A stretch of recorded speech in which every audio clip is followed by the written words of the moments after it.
Batangas Representative Leandro Levis and former cabinet official Jacinto Paras are expected to appear before the National Bureau of Investigation this week.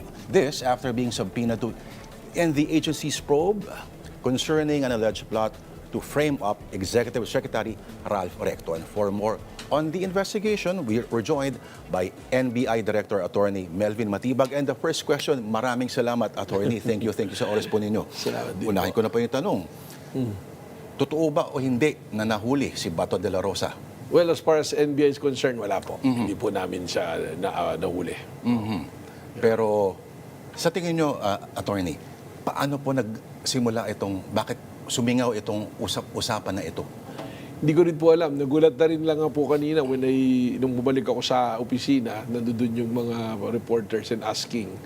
Pero we'll checking. Pero sa amin po, again, wala sa amin, but there's a continuing effort to locate him. And there's a ongoing surveillance po regularly. May mga leads na po ba tayo? We have, pero kailangan po namin talagang siguro, i-validate po.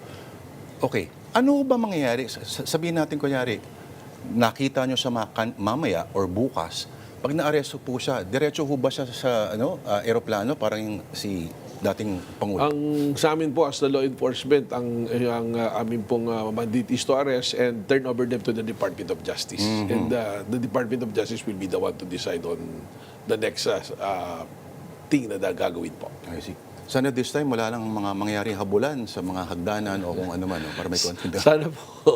Ang nangyari po ngayon hanapan. Hanapan? Opo. Okay. Kamo ninyo, attorney, na-trace na rin itong mga nagbibigay ng threats sa Pangulo at kay Senator Risa Ontiveros. Tracing them to a single individual, kamo? Hindi po. There's actually, may individual po yung pong nag-threaten kay Senator Risa. And when we made a follow-up po sa yung investigation, yung aming on-site na tinatawag, yung open source intel namin, nakita namin that there's a group chat na doon po pumapasok yung ibang mga threat. So we're monitoring it and validating po namin yan. Pero sunod-sunod po, iba-iba po yung mga tinitreat within sa group po. Ito ho ba'y credible na threat sa tingin po ninyo? Or one of those wako? We cannot discount any threat. We will take it seriously from the law enforcement. Para lang po yan na bomb joke. Bomb joke ka. We have to follow up at tingnan po talaga namin. We cannot take the risk po na hindi namin po sundan yung lead po. Okay. Director Matibag, tawag dito. Yung speaking of group chat, nung nilabas ho ba ni Batangas Representative Leandro Levis yung mensahe mo sa kanya, nung may naramdaman ka bang parang kumililing sa damdamin mo at parang... Wala naman po, except that that is supposed to be a private conversation, na it's a conversation between the two of us. Pero ginawa po niya yun, that's his choice na gawin yun. On my end, wala naman pong repress sa akin because nung pinadala ko yung mensahe na yun, that is a sincere message at that time. That was August 2025. August 2025. Isang taon. 1 year po. Biruin mo, how things have changed. Wala sa isang iglap. Pero, tinawag ka niyang mentor. Well, to a certain extent, totoo naman po yun. They made consultation sa akin, yung pagtakbo niya, politically. Siguro because yung experience po natin with yung mga political, and even the mother, tinutulungan po natin na sa mga laban niya. But the thing is, yung sinasabi kong no one is above the law, that is how it is. Yung mandate po natin as an NBI director, kailangan po natin na gampanan to the letters and that spirit as well. Hindi po natin pwedeng talikuran yan. At ang maganda rin sa mensahe niya po na yan, at least sa kanya na po nanggaling at nakita na kahit kaibigan natin, kahit malalim yung mga naging pinagsamahan, pag dumating po sa punto na kailangan gampanan natin kung ano yung naaayon po sa mandato ng ating opisina, gagawin po natin. Ang hirit pa ay wala tayong magagawa, nauutusan lang yan si Attorney Matibag. Well, that is something that hindi natin dapat bigyan na ng pansin na credibility kasi kung ako tinuturing na mentor, parang hindi naman ako kilala. Na hindi tayo kailangang utusan kung andyan dyan po yung dapat gagawin po natin. Tsaka at what context na sasabihin po na inutusan. Meron po tayong nakita na dapat na imbestigahan, dapat po imbestigahan po natin. Kumaga parang sa ombudsman din daw kasi walang magagawa kasi nauutusan lang din daw yung ombudsman. Pero alam na po natin ang sagot po ninyo dyan. Okay, nagkumpirma ho ba si Congressman Leviste kung mag-a-appear siya personally sa inyo, sa NBI? Wala pa po siya pang pasabi. Kahapon po na isilbi yung sampina sa kanya, yung imbitasyon. Wala po siyang pasabi na kung dadalo siya. Pero ang sa akin, total, he projects himself na masunurin sa batas at maayos sa tao. Pag may dumating sa na imbitasyon at yun naman ay mandato na nag-iimbita sa iyo, yung sampina na ganyan, maganda puntahan para magkapagbigay ng linaw. Okay, ito pong nangyaring entrapment sa isang hotel po, may mga nadagdag pa hubang mga ebidensya na maari pong direktang mag-ugnay sa kongresista doon sa alleged plot? May allegation sa kanila, akusasyon sa kanilang dalawa ni Kong Jing Paras, ay hindi naman totoo yung sinasabi, dapat papanagutin po natin. Hindi po natin dapat ito palagpasin. Ngayon, sa tanong po nyo kung ano na dagdag na ebidensya, sa ngayon po, ang hawak nating ebidensya, yun pong testimonya, sworn affidavit po nung based on the investigation, nitong atin pong tinatawag na talent manager, tsaka po yung babae na nagbigay din ng sariling salaysay. At yung text exchange po ni Congressman Jing Paras kay doon po sa tao, doon po sa tinatawag natin na talent manager. Tinatanong namin yung mga reporter namin kung ito bang talent manager na to, pag binanggit ang pangalan niya ay kilala na sa industriya? Mukhang kilala po. Mukhang kilala dahil katunayan kahapon ginamit pa nga po yung pangalan ng isang parang production outfit siya na kilala na may platform din po ngayon sa social media na allegedly may pinapadala na malaking halaga, nagkunyari pa na abogado doon sa tao na to, itong talent manager. When noon na-check namin, hindi naman pala totoong may nagpapadala at hindi rin totoong abogado yung nagpapadala. So, ibig sabihin, there are persons already interested dito sa tao na to. Kaya lalong dapat nating bigyan linaw. At sana tulungan po tayo ni Congressman Libiste na liwanagin itong usapin na ito. Yung paglilinaw lang po, attorney, yung una kamo, sinusurveillance na ng NBI itong taong to, primarily for human trafficking talaga. So, kumbaga, aksidente na lang na lumabas yung plot. That's correct. Tama po. Ilagay po natin sa tamang konteksto kasi nagkaroon ng parang mix-up na sinasabi na yung 5 babae ipapain dapat kay Executive Secretary. Grabe naman, 5 talaga agad. Pero hindi po ganun. Ang nangyari po dito, itong talent manager is already on the radar po na minamanmanan po ng NCR namin, ng STG. So nung minamanmanan siya, STG, sorry? Special Task Force Group po yan ng NBI, parang nagmo-monitor po ng ganyan. Dahil there are reports ng human trafficking na ginagawa nitong taong ito, nagpo-provide ng mga babae at lalaki sa mga kanilang nakukuha na kliyente na tinatawag. So nung nakapagkasa po ng entrapment operation sa isang hotel nga dyan sa Manila po, at natanggap na yung pera, naka-body-worn camera naman po lahat ng ahente namin, nung hinuli na siya para i-book na, imbestigahan for human trafficking, gagawin po ng proseso, nagsalita sila bigla na kung may kinalaman ba ito sa gagawin plano nila, kay Senator Ralph Recto pa yung sabi. So actually, yung babae nga po, there is a interview na nagpapasalamat siya kasi parang naiipit siya nun sa gustong ipagawa nito ni Congressman Jing para sa kanila na character assassination. Yung po yung term na ginamit po. Napaka 1970s, 80s espionage na spy plot. Yeah, tama po.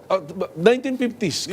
Kung mababalikan mo, Boss Lord, yung compromat. Compromat, mismo. Yeah, di ba po sa Compromising KGB? materials. Compromising materials sa KGB.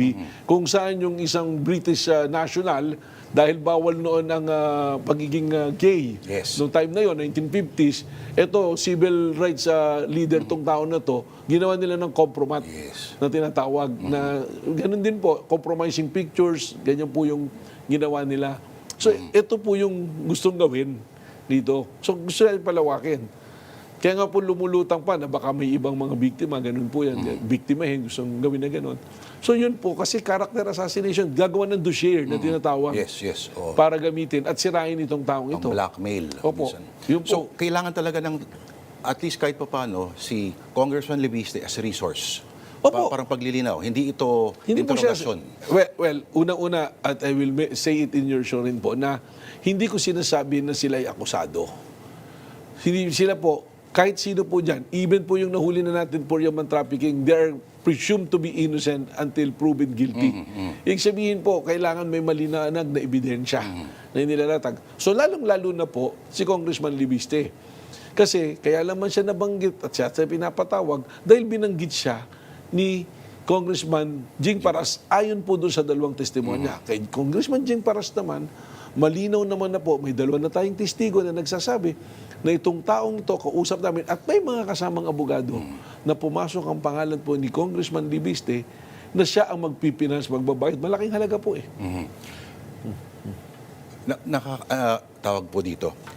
Kumbaga, medyo nakakatakot ho kasi yung pupunta ng NBI kasi parang level up yan sa presinto ka na magpaliwanag. Parang times 10 po noon eh. Well, that's why, Lord, nililiwanag ko palagi sa lahat po. Pag pinatawag po kayo ng NBI, hindi nangangahulugang akusado kayo. Correct. Maaring kayo po tumutulong sa ginagawa naming investigasyon. Resource. At nagbibigay linaw. Case build-up, Yan. fact-finding, dun po tayo. So, ganun po yung gusto nating mangyari rito. At alam naman po yan ni Congressman Jing Paras at ni Congressman Libiste. Ang Kongreso po ang nagbigay ng mandato na ito sa NBI. Kaya naman po, dapat sana daluhan nila, tulungan kami, bigyan linaw. At kung kailangan may mga papanagutin sa pagbabanggit ng pangalan nila, ay tutulong din po ang NBI sa gawain na yan. So, hindi sila nagpapakita pa. Gaya rin po nung hindi nagpakita na nagpadala na lang ng mga legal representatives. Itong isa niya namang iniimbestigahan, yung sa SEA Games Organizing Committee. Opo. No? Opo. Can you tell us about it? Anytime daw ay ilalabas yun ang resulta ng investigasyon. Marami na po kaming hawak na dokumento at marami na pong testimonya na binigay. Every day may pumapasok po. Tama po. Pinatawag po namin yung mga Board of Trustees base po doon sa GIS na isinumite dyan po sa SEC at sa halip na dumalo sila, dumula abogado. At tumihingi po ng kung ano yung reklamo, complaint. Isa ngayon naman po, yung case build-up namin, mas malinaw na po na nakikita namin kung sino yung may mga responsibilidad po at kung anong kaso ang dapat harapin. Ongoing po yan. Katunayan, kanina po may mga pinirmahan ulit ako na subpoena para pumunta. Ang maganda po rito, yung ibang sinasubpoena namin, bago pa yung date ng kanilang pagharap, voluntary na pong pumupunta Ganun. para magbigay po ng ebidensya. Ganun ho dapat siguro sa mga Yun po, pinapatawag ngayon. Lalo na kung wala ka naman dapat itago. Yan, oh. Kasi kung hindi po tayo haharap, it creates a speculation to the public. Pati rin po sa amin, from the side of the investigation, medyo nag-iisip kami. Mahirap naman po kasi, Sir Lord, na yung iyong denial o yung pagtatanggol sa sarili mo, sa social media mo lamang sasabihin. Mas maganda po, sinabi naman po nila sa tamang proseso, sa tamang panahon, sasagutin. Ito na po ang nakasaad na proseso sa batas natin eh. Paano ho pag pinatawag ulit kayo sa Senado? Handa ho ba kayo humarap ulit? Palagi naman po. Kahit i-double team kayo na magkapatid. Well, mandato po nila yun eh. So I have to insist, wala naman pong problema. Basta you cannot deviate from the truth eh.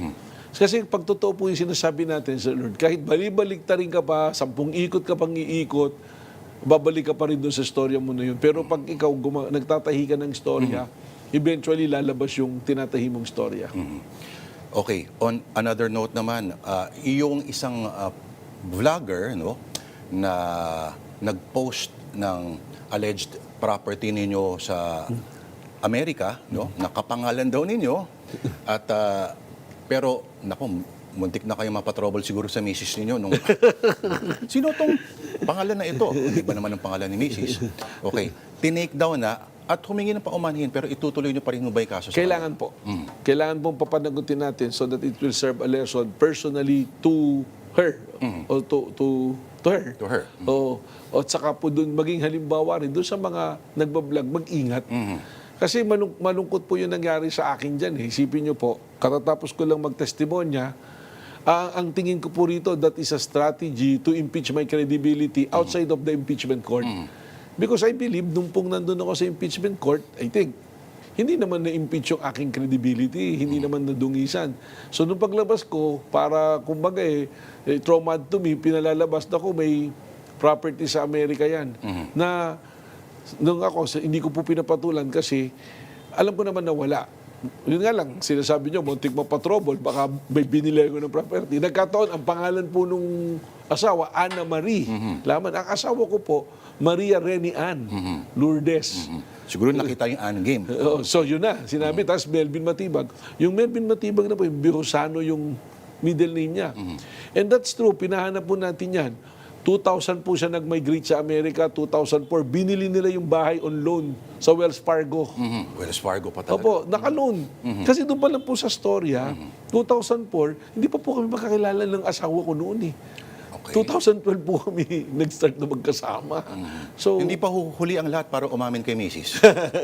alam naman po niya ito. At saka, nung nag-apologize na nga, sinabing ganun, eh ako naman po, mabuti. Kasi at least nakita ng tao yung mga political blogger na ganyan. Naku. We cannot take yung kanilang pinopost as the Bible truth na it's cast on stone already. We should always take it with a grain of salt. Sabi nga yung dapat may pagsusuri, may fact-checking po na ginagawa. Eh, yung network na pumake up po ng item na yun, eh, ilang tambak na asin ho ba? Ilang tonelada ng asin ang kailangan nilang... Well, ako naman po, in fairness to them, nakita ko yung mga lumalabas kayo na balita tungkol sa akin, and I think that's the way of making amends. And personally, yung isa naman po sa mga known na yan, incidentally, nagkita kami sa isang restaurant, and he approached me to apologize. Okay na po yun. Okay na po. Minsan naman may mga network talaga na nagkakamali. Ang importante po binabawi naman kahit na papaano. Ang sa akin, siyempre, na-create na yung damage. Pero sa akin naman, Sir Lord, at the end of the day, pag uwi ko sa bahay, pag harap ko sa salamin, nagsisipilyo tayo, sarili mo lang naman kausap mo kung may ginawa ka bang tama o mali ng araw na yun Ganun lang po kasimple. Pag uwi mo sa bahay, nagsisipilo, mga anong oras na yun, Tony? Depende ho. Baka minsan madaling araw. Anong oras ka na umaalis? Minsan hindi na ho tayo nakapagsipilyo. Naghihilamos na lang. Okay. So good luck po sa inyo. At Salamat po. Attorney Melvin Matibag, ang direktor po ng National Bureau of Investigation. Lahat yata ng bureau ninyo, all cylinders firing. No? Well, very active po. I'm happy to report, if I have, I can say lang, I have to thank the men and women of NBI for their professionalism and for the love of the country. Yung nobility, bravery, integrity, talagang we're living up to it. I have to report, I will be 6 months this month, 6 months po ako, and we have more than 700 cases, apprehensions leading to prosecution and arrest. Hindi lang po nababalita lahat yan.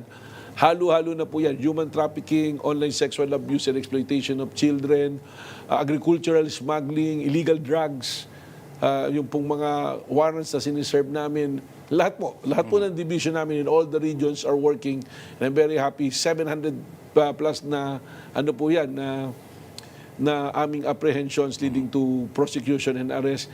Tingnan po ninyo, 6 months, sabihin 100 cases po. 6 months ka pa lang pala, Attorney. 6 months pa lang po. Parang tagal-tagal mo na sa NBI. O parang ang dami lang kasi nangyari Marami lang police. po nangyari. Opo, marami po nangyari. So, we're happy to help po. Maraming salamat po at sana po makatulog kayong gabi. Salamat po, salamat po. 8 hours, diretso po. Wala na po tayo nun. We're happy with 5 hours. Okay na Alright. po. Maraming salamat Thank po. you, Sir Lord. Thank you for gracing us in the studio. Si Attorney Melvin Matibag, ang direktor po ng NBI.